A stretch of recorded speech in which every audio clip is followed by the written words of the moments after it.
Kwazivai vateereri veZimbabwe makadizvenyu nyika yese. Inini ndinonzi Mai Bhachi, ndinogara kuBulawayo, ndine 63 years old. Ndine vana, ndakandapuwa vana 4, 1 mukuru wacho akashaya saka ndasara nevana 3. Wechi3 wacho ane Down syndrome. Zvaaine Down syndrome. Musikana wangu mukuru anonzi Eusebia Bhachi ndiye akatanga zvinhu 2012 achipa vana ava chikafu nezvese zvavanenge vangokumbira kuti tibatsirewo nazvo.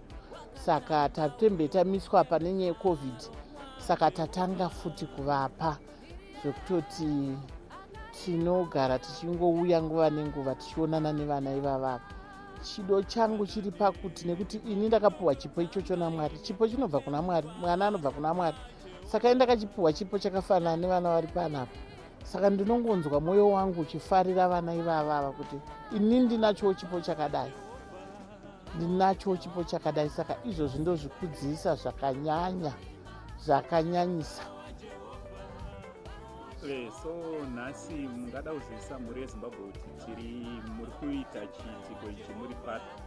Tiri kuChitungwiza Gogo pachikoro chinonzi Sharon Cohen Special School. Ndezvipi zvamungada kukurudzirawo vamwe vanokwanisa kunge vari vanobatsira vana vanorarama nekondisheni iyoyi? Ndaingokumbira ruzhinji rweZimbabwe kuti runogona ngatipotei tichingopa vana ava rudo setatu rwatinongopa vana vari right.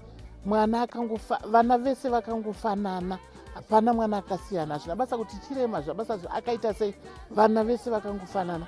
Saka dai vanhu veZimbabwe tabatsirana, nekuti mumwe mubereki anenge achishaya zvachose kuti oita sei mwana wake asi aine chido chekuda kuchengetedzawo mwana wake. Ngatibatsiranei mhuri yeZimbabwe, ngatibatsiranei kuti tipe vana ava chikafu, tipe chinhu kuti panapa vanobikirwa. Saka tikangotengawo chikafu tichiuya tichingovapa, it's okay, no problem. Handoni paine problem ini.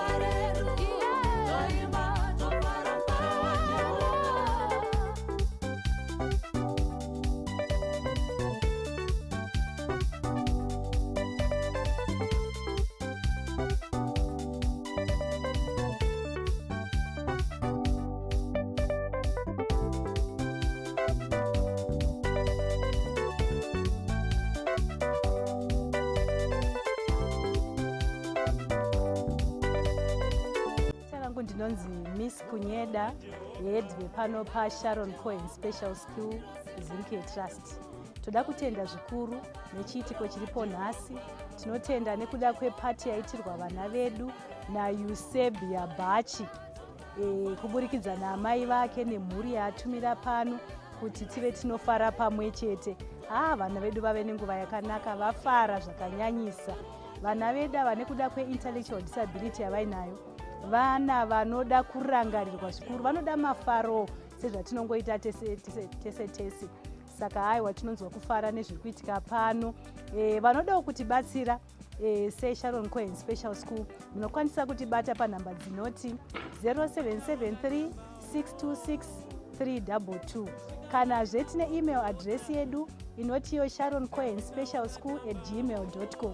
Sunungukai, chero vanogara pedyo vanoda kuuya, makasununguka kuuya pano pachikoro cheSharon Cohen Special School kuChitungwiza, pedyo neChirunga Shopping Center kuUnity K. Muchikofara nesu, muchifarawo nevana vedu, muchivaratidzawo kuti munovadawo saka sunungukai zvikuru kusvika pano paSharon Cohen Special School mutive tinova neukama hwakanaka mazvita zvino.